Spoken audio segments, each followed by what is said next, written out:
Alright guys, we are staying at Borrego Palm Canyon Campground. And as I normally do, I'm going to cover the rules, regulations of the campground first, then go through some pros and cons, a lot more pros than cons for this one. And then for the rules and regulation, I'll put up a picture here of those rules. I'm not going to go through every single piece in detail, but I'll cover the main points for those that are just listening.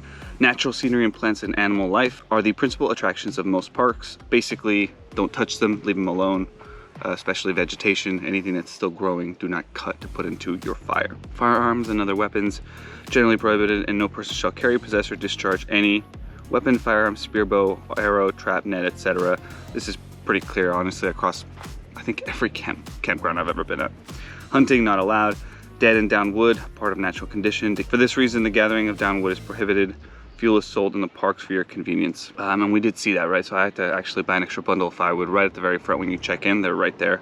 They're about $8 a bundle.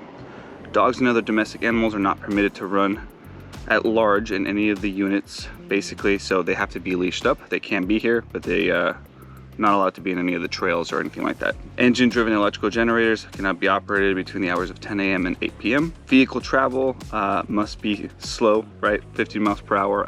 We saw somebody get pulled over in the campground last night. That was kind of amazing. The dude was kind of flying by, and I must have been unlucky that a cop must have been around the area, and literally cop lights went on, chased him down towards the mountains, and then stopped, and we just saw the cop lights on for probably like 10 minutes, but they're not playing around when they tell you to slow down. Campsite use must be paid for in advance, right? You do Resort California, that's where you would book it. To hold a campsite, it must be reserved or occupied. To prevent encroachment on others, limits of each campsite may be regulated, etc., etc. Checkout time is 12 noon, peace and quiet hours 10 to 6 a.m. There's a camping limit, there's a, throw away your trash, and then basically do not abuse of anything here in the park. So rules pretty straightforward, right? Very similar to what we've seen with other campgrounds. Let's go through the pros and the cons as well. There's really no getting out of the sun here. One of the pros, they all have canopies, which means you can hang some lights, you can hang a hammock. I saw somebody do that. Provides a little bit of shade, but that's gonna be one of my main cons. Good bathrooms, meaning they're flushing water, flushing toilets, very clean. Showers are available. I spoke to the ranger at the very front, said the hot water just takes a little bit to really come on, but that it is available. As I mentioned, entrance is a checkpoint, which means there's less chance of squatters coming in late at night, maybe disrupting the areas around. But it is nice when there's an official kind of checkpoint, and really only one way to get in, which is through that checkpoint. Even though we are in the desert, the mountains nearby are very aesthetic. Some beautiful hills, and then mountains off in the distance. Very, very pretty, especially around sunrise, sunset. The other thing I'll mention that's also a pro is that every site is flat. As we're in the desert, it is very, very flat. So if you're like me, you have a tent on your car, really easy. I didn't have to do any leveling at all. Everything's pretty well maintained, and it's very, very flat. So that's one of the pros here. And then I don't know how to explain this, but this was a very chill campground. It just has a vibe to it. Really enjoyed spending time here. This is the third time I've ever camped here. I've camped here when I was younger, and very, very much enjoyed our stay. All right, I'll go through the cons pretty quickly here. So the cons are, the sites are spacious in the sense that you have space for a lot of stuff, but noise travels. I mean, I can hear everything. I would say the sites are far enough apart where you feel like there's some privacy, but I don't know if it's the way it's set up, if it's flat, whatever it is, but noise definitely travels.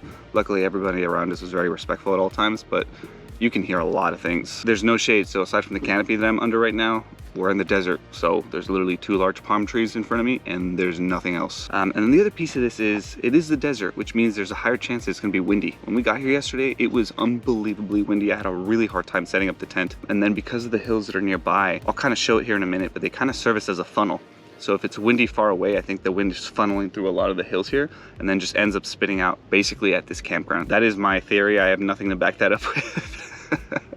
Except some knowledge of national parks and the way that a lot of the times the winds will funnel through a lot of these big mountains and hill areas. Those are really the cons. So again, not many. Really enjoyed our time here. The last thing I'll say is last night when I was sitting by the fire, I did see a coyote run by that was like 10 feet away from me. I stood up because I got startled, and that startled him, which was kind of funny enough, so he booked it. But I say that because if you're traveling with animals, especially at nighttime, any small dogs or anything like that, right, you want to be more careful. All the places I've camped at, never been that close to a coyote at my campsite, so just something to keep in mind. With that said, I'm going to show the video like I normally do of everything around here, Anza-Borrego, that we enjoyed, videos of the campground and everything like that. So if you have any questions, put them in the comments down below, and I'll see you guys next week.